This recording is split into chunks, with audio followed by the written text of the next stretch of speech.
Noong unang panahon, sa isang maliit na baryo sa gitna ng luntiang kagubatan, may nakatirang isang dalagang nagngangalang Maria.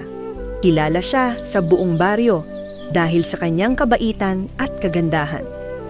Ngunit bukod doon, si Maria ay napakahiyain.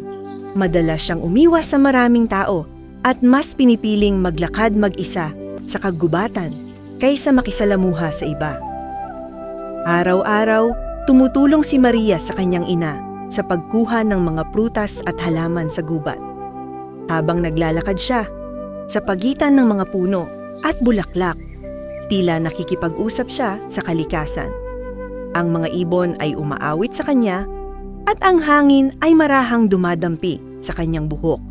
Sa kabilang baryo naman, ay may isang binatang nagngangalang Juan. Masipag at mabait si Juan at balita niya ang tungkol sa magandang dalagang si Maria. Isang araw, nagpasya siyang pumunta sa kagubatan upang makita siya. Habang naglalakad si Maria sa may ilog, bigla niyang narinig ang mga yabag sa likuran niya. Maria! Ikaw ba si Maria? Matagal na kitang gustong makilala. Sabi nila ikaw daw ang pinakamabait na dalaga sa baryo. Namula si Maria sa hiya. Hindi siya sanay na may pumupuri sa kanya. Dahil sa sobrang hiya, yumuko siya at hindi makatingin kay Juan. Ayos lang ba kung samahan kita maglakad? Ngunit sa halip na sumagot, lalong nahiya si Maria. Tumakbo siya palayo at nagtago sa pamakapal na damuhan ng kagubatan. Habang siya ay nagtatago, taimtim siyang nagdasal. Bathala ako po ay napakamahiyain. Nais ko pong maging bahagi na lamang ng kalikasan upang hindi na ako mapansin ng mga tao. Dahil sa kanyang taus-pusong kahilingan, dininig ni Bathala ang kanyang dasal.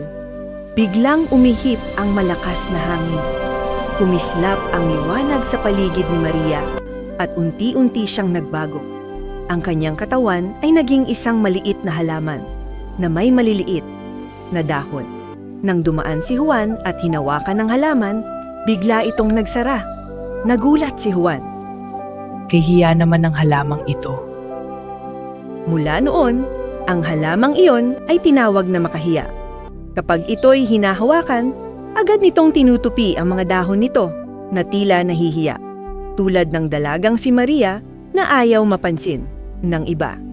At hanggang ngayon, kapag nakita mo ang halamang makahiya sa gilid ng daan o sa kagubatan, makikita mo kung paano ito agad nagsasara kapag hinawakan, paalala ng isang dalagang napakahiyain na naging bahagi ng kalikasan.